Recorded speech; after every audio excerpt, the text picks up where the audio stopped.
If you would open your Bibles this morning to the book of Ecclesiastes. Ecclesiastes. And it has been a while since I've been here. That was about 50 or 60 pounds ago, actually. But I certainly did enjoy the time that I was here. There were three men in particular that I always remembered and admired here that I got to know. You had Brother Beagle was, I believe, an elder here, and I really thought a lot of him and enjoyed speaking with him, and Brother Hadley as well. And I'm sorry to hear of his passing, but I always enjoyed being around Brother Hadley, and of course, Brother Higginbotham was one of a kind. He really was among preachers. He was a preacher's preacher in the sense that I never knew a man that didn't like him.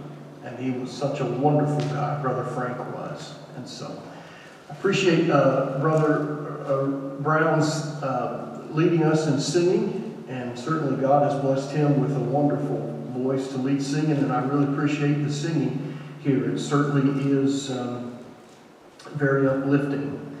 When I think of those who are older, I cannot help but think of wisdom. But what exactly is wisdom? Wisdom, as someone said, is the ability to make godly choices in life. Someone has said that wisdom is knowledge plus the application on how to apply that knowledge. Wisdom, though, is more than just practical tips about life. It involves the revelation of God's Word. And perhaps the theme of the book of Proverbs, or one of the key verses to the book of Proverbs, in Proverbs chapter 1, verse 7 says, "The fear of the Lord is the beginning of wisdom, but fools despise wisdom and instruction." You know, there are many smart, wise, knowledgeable people out there, but perhaps one thing, even though they may have a level of intelligence, and they have a level of practical wisdom about, things in regard to life, they lack the wisdom of God.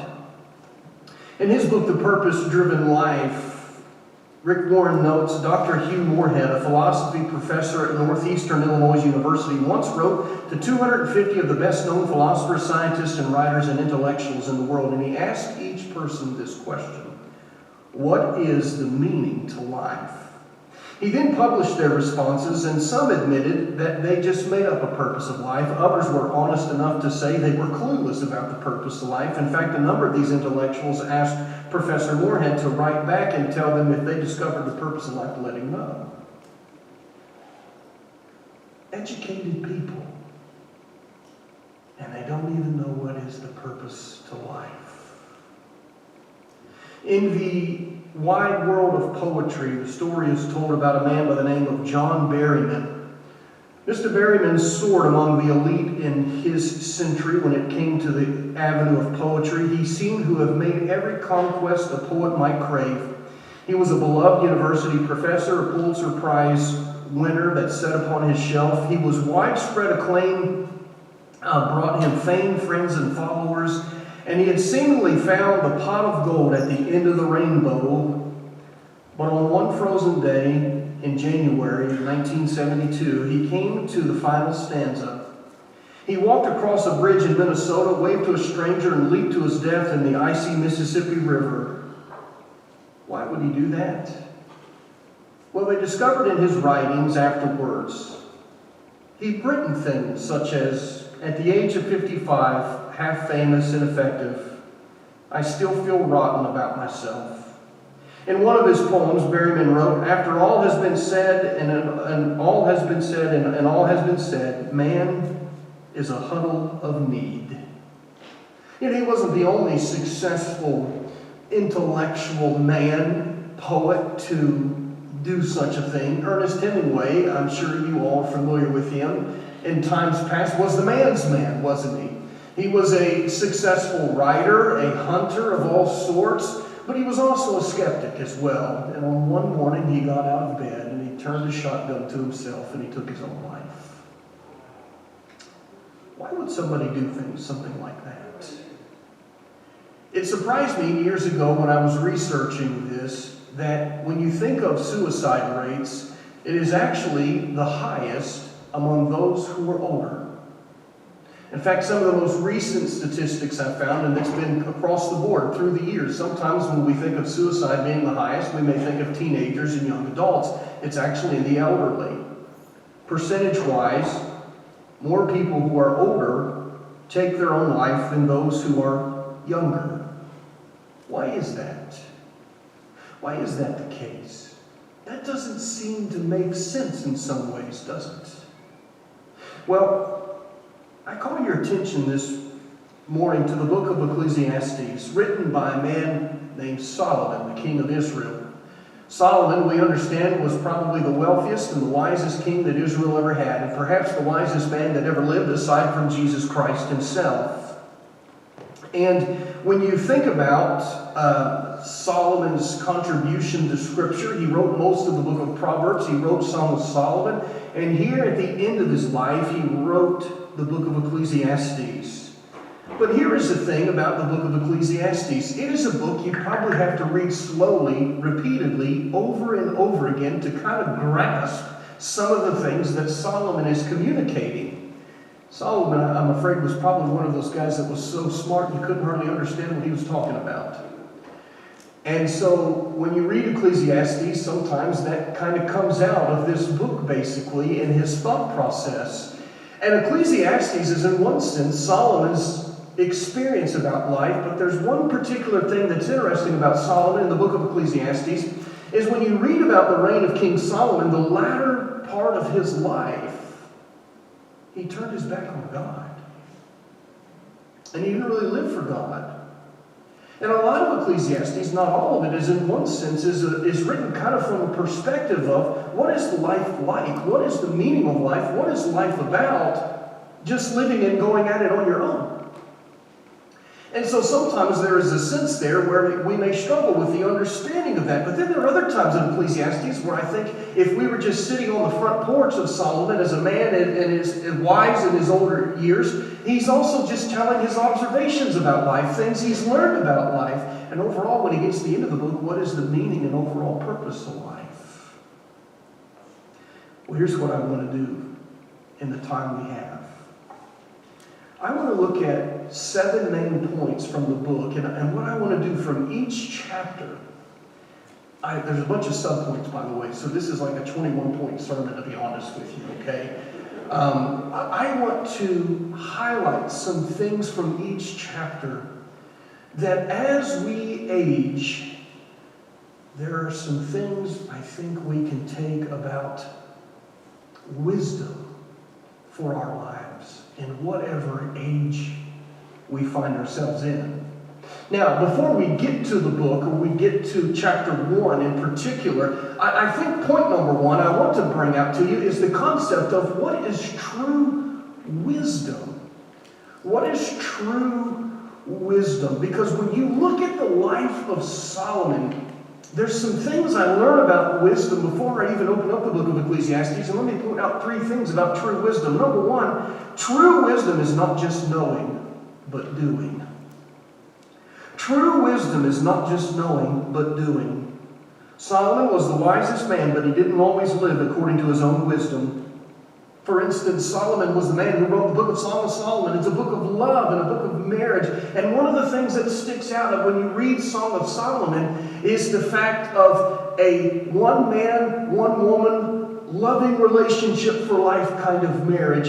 And you read that book and you think, well, that's the best way to go. But yet at the same time, Solomon had 700 wives and basically 300 mistresses at the same time. He was wise, but he didn't always do, in other words. And you can go through the list in Solomon's life, and you can see a lot of things that he said to do, he didn't always do himself. True wisdom, one thing that I think we need to remember is we not only need to have the knowledge to know, but the willingness and the faith to do what we know. That's not always easy to do, though, right? I mean, the wisest man in the world failed at doing it. What about us? Here's the second thing about wisdom before we get to the text. Wisdom does come with age and experience, but only if you learn from it and do what is right. Let me repeat that again. Wisdom does come with age and experience, but only if you learn from it and do what is right. Most of you perhaps are older than I am. And I'm sure you could teach me some things about life. But I'm here to tell you at the same time, I have known people older than me in my life who were not very wise because they kept making the same foolish mistakes over and over again. They've been through some hardships, and I've known some people who've been through some tough stuff in life and really hard things that I would never want to go through. But they're still as rotten as they were 30 years ago because they never learned from them. And they never did anything about it. You know, the Bible, for instance, says in Proverbs chapter 20 and verse 1, wine is a mocker and beer is a brawler, and whoever is led astray by him is not wise. I've known people to understand that drinking alcohol creates a life of hardship. But guess what they're going to be doing tonight? You'll still find them in a bar. Wisdom does come with age and experience. Yes, that is something you have over people that are younger than you. But if we learn to respond rightly to it and learn from it, that's where wisdom comes. If not, we're still acting a fool. Give me the third thing, all right? You ready? When it comes to listening to wisdom and learning wisdom, we don't have to try everything wrong in order to know what is right. Let me mention something to you real quickly. Solomon turned his back on God and pursued a vain life. He didn't have to do that in order to figure out that was foolish. I don't have to touch the burner of a stove to know that it could harm me and that it's hot. You understand that? I don't have to jump in the Ohio River right now to know that it's cold. You get what I mean?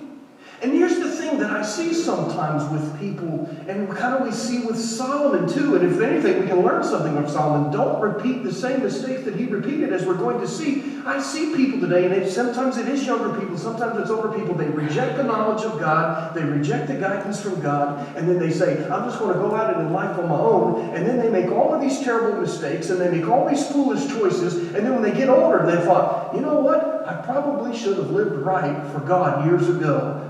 Yeah, but you didn't have to go that way to figure it out. Now, let's get to point number 2 and finally get into our text. All right? The second point that I want you to think about in regard to not only what is just true wisdom, okay? The second thing that I want you to consider about wisdom in our life is the concept of everlasting joy. And that's found, I think, in one sense, we can glean from this in chapters 1 through 3, the book of Ecclesiastes, everlasting joy. See, there's technically a difference between what we say happiness and what is joy. Okay, there really is. Happiness is when good things happen to us. Happenstance, circumstance, happenings. Think about the word happiness with those other words. You know, if you can remember and you recall in life, there's been a lot of good things happen to us. The day we got married, the day we got a new car, the day we get our driver's license, the day we finally get out of college or high school or preaching school, right? You know what I mean? There's a lot of, and that's the thing, in the world, everyone is wanting to be happy. But the only time they're happy is if good things are happening to them. That's different than joy and enjoying life. Because when the Bible says in Philippians 4, to rejoice in the Lord always, and again I say rejoice, Paul is not saying make sure good things are always happening to you. Paul wrote that when he was basically in prison. He was in Roman house arrest or custody at that time, and he'd been a prisoner of Rome for several years. And he says, rejoice in the Lord always. I'm telling you, good things weren't happening to Paul when he was a prisoner. I can promise you that. But he still had joy. And it came ultimately from his relationship with God, being right with God, and because he knew God was the ruler of the world, all was well. There's a difference between happiness and joy. And by the way, there are things in life that we enjoy doing, and that's not wrong. And there are times where good things happen to us, and that's not wrong either. Okay? But there's a difference between that and everlasting joy. Here's what I mean. If you just go to chapter 1 real quickly. Solomon starts out very pessimistic. Verse 2. Vanity of vanities, he says, the preacher. Vanity. All is vanity. He talks about in verses 2 through 7 this futile life. You know, there's this endless cycle of life, how the sun rises in verse 5 and goes down, and, you know, a generation in verse 4 comes and goes, and then he talks about the water cycle in verse 7, and like, life is just futile. There's this endless cycle, this repetition that we see every day, and then he talks about in verses 8 through 11 how life is frustrating. It's a frustrating life because, you know, life is nothing but labor. Yet at the same time, the eye is not satisfied with seeing as you look at verse 8. And then he says, listen, there's nothing new under the sun. I was listening to a podcast coming up here today, and I found it very interesting this guy was going in great detail that when you look at the pagan gods that the Israelites battled with, Baal, and Ashtaroth and Moloch. And, you know, he wrote a book called The Return of the Gods, basically. And he talked about how the similarities of between these idols that plagued Israel have returned today, even though we're not calling them that. And it's rather fascinating to see these things, that there is nothing new under the sun. Baal removed God from Israel, right? Ashtaroth was the god of sexuality. Moloch was the god of child sacrifice. I want you to think about our culture today. God has been removed from town square. The sexual revolution has led to some of the greatest perversions I never thought I would see with children, and the denial of the basic biology and truth that a man can be a woman and a woman can be a man. And you look, this was the religion of the Israelites when they left God, believe it or not. There's nothing new under the sun. I digress, okay? But here's my point. Solomon says life is frustrating, life is futile, and then when you get into chapter 2, you know what he decides to do? He starts to pursue life. What can make me happy in life? How can I find enjoyment in life? And in chapter 2, and look, as you look at verses basically 1 through 12, here's what Solomon does. He says, all right, I try to find meaning to life and pleasure as you look at verses 1 through 3. He talks about laughter. He talks about wine here in these verses. But laughter becomes madness. You know, the thing about laughter is there's nothing wrong with laughter. I think it's good for us. But the same joke isn't funny the second time.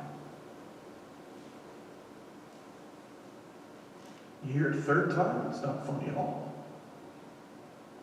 You always have to come up with something new as a comedian.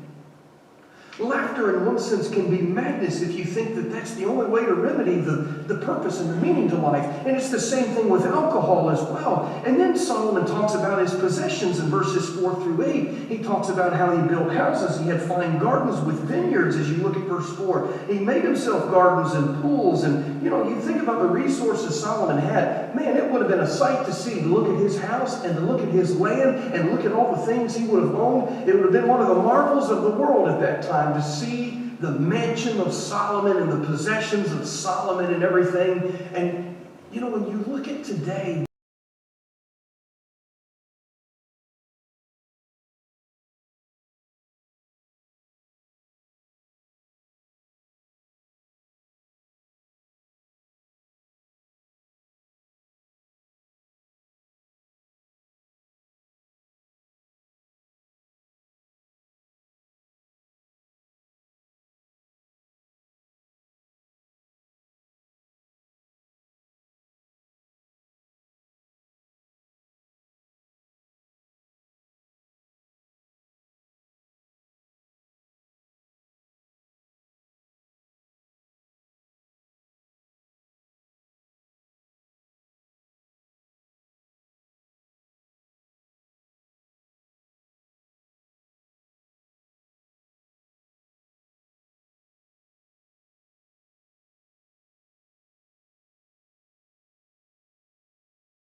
4.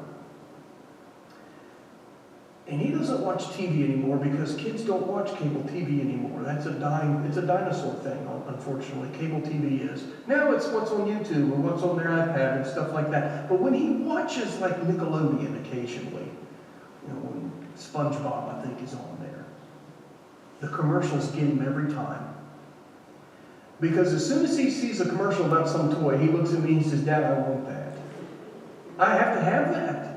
I want that, I want that, I want that, I want that." And all my kids are like that. It's not just commercials, it's some kind of advertisement. But I'm like that too. We're all like that. We see something, we think, "I want that." And then we convince ourselves, "I've got to have that." And then we realize we almost make an idol out of something. I'm not happy until I get that. And when I get that, I'll finally be satisfied. But when we finally get that, just like my son, he gets something for Christmas. He plays with it for 2 weeks, and then guess what? A new commercial comes on, and he wants something else. And here I am critical of a 4-year-old, but he learned that probably from his dad to a certain degree. And he learned it from his mom, and he learned it from everyone else around him, because coveting is something that doesn't go away. He who loves silver will never be satisfied with it. The more you have, it's almost like drinking salt water. You're just going to get thirstier and thirstier and thirstier. And there is a sense where we have to look with what we have and say, "I'm good." It'd be nice to have a new car, right?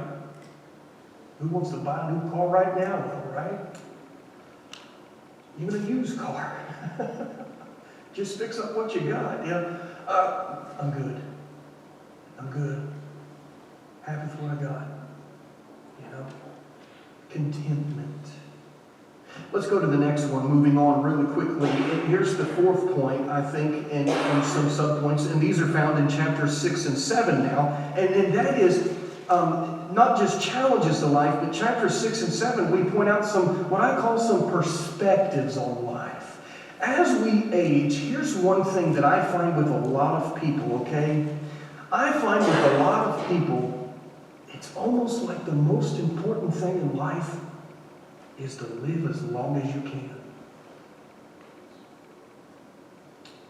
And when you get into chapter 6 and you look at verse 3 here, Solomon says, "If a man fathers 100 children and lives many years, so that the days of his years are many, but his soul is not satisfied with life's goods, and he has no burial.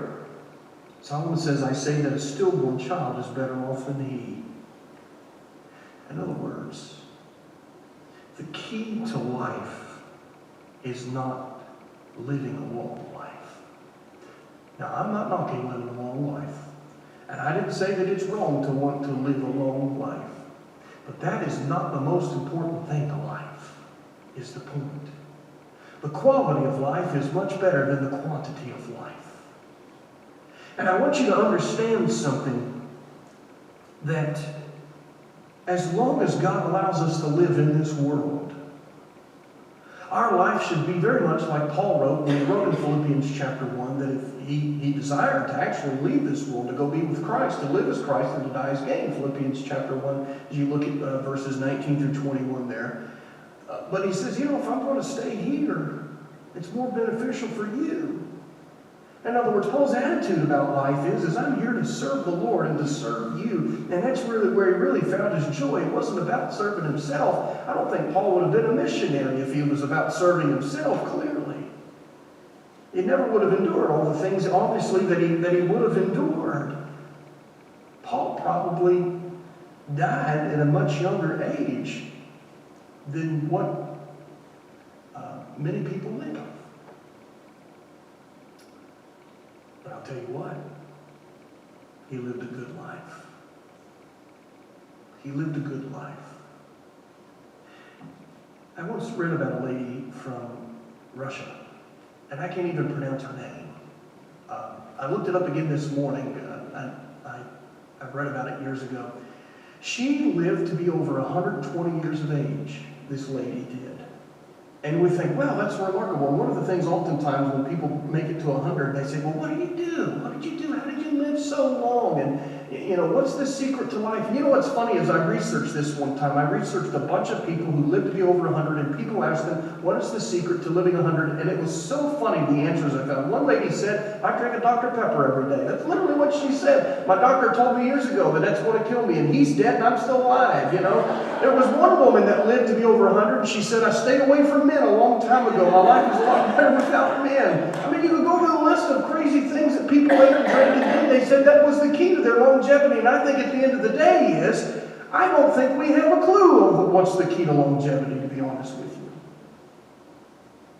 But this woman in particular, she hated her life. You go back and read the article. She says every day she lives, it was basically a misery and punishment from God, and she didn't want to live any longer. She wasn't going to take her own life, but she hated her life. Well, why in the world would you live 120 years if life's miserable, right? You see what I'm saying here? Solomon says you better off be a stillborn if you're going to make life miserable and be miserable in life.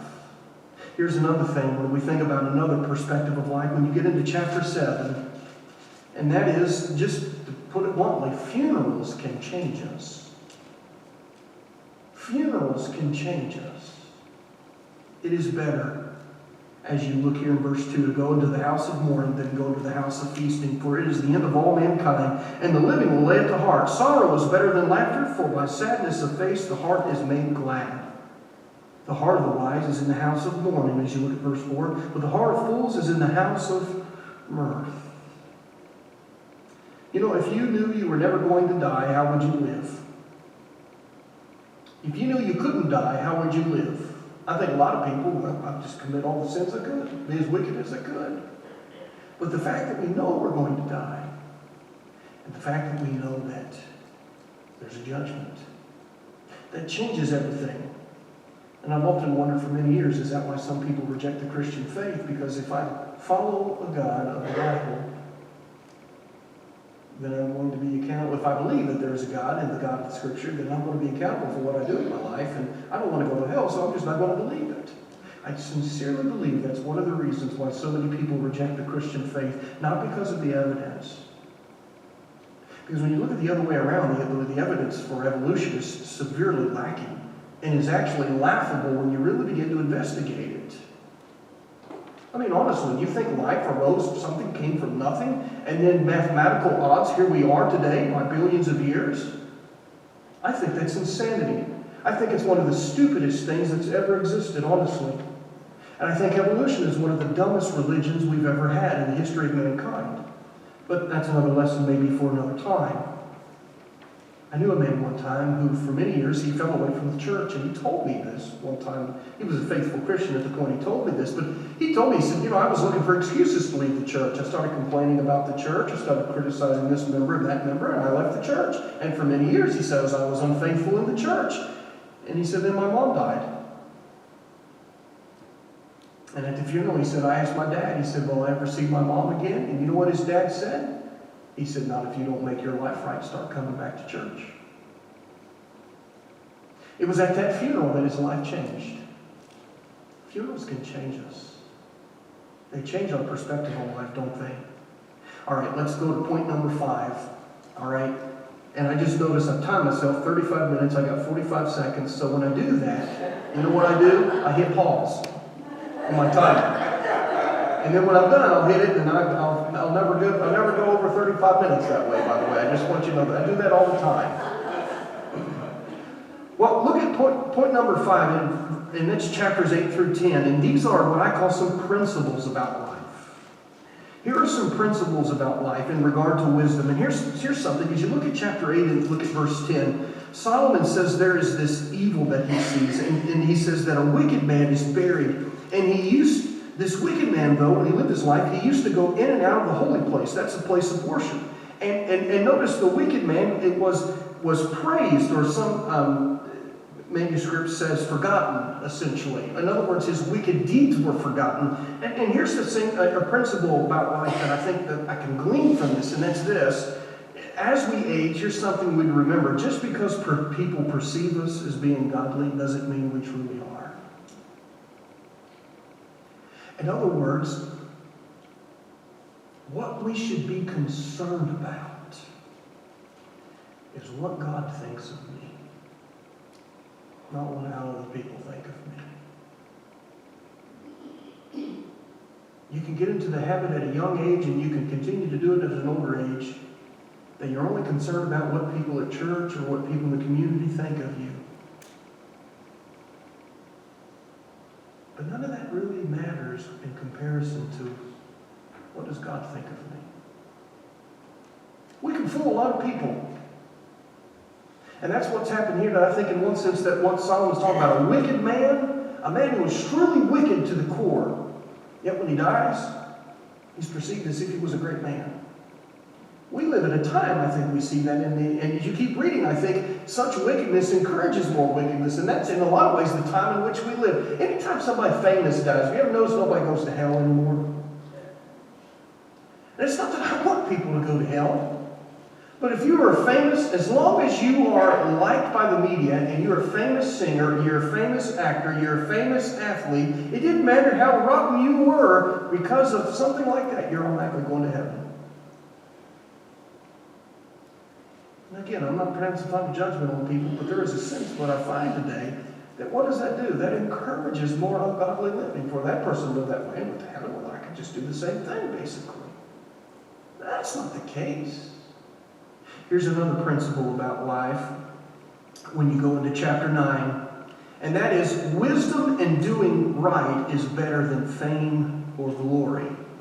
I often found it interesting, and maybe I'll try to read into the text more, but Solomon tells the story. He says he sees an example of wisdom in chapter 9, verse 13, under the sun, and he said, "It seemed great to me that there was a little city with few men in it, and a great king came against it and besieged it, and the building great siege works against it, but there was found in that city a poor wise man, and by his wisdom he delivered the city." But here's what Solomon says right after that in verse 15. "Yet no one remembered the poor man." In other words, a city, a small city, is surrounded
And I don't have all the degrees you have and all the experience you have.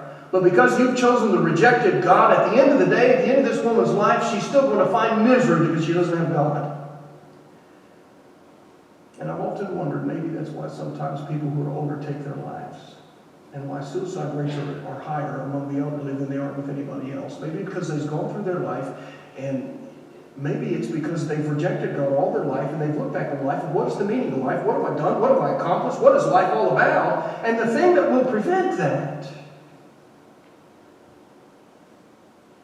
And then we go through life, and when we end life, we can smile if we fear God and keep His commandments. Appreciate your all's time. And I hope we have a good lunch now.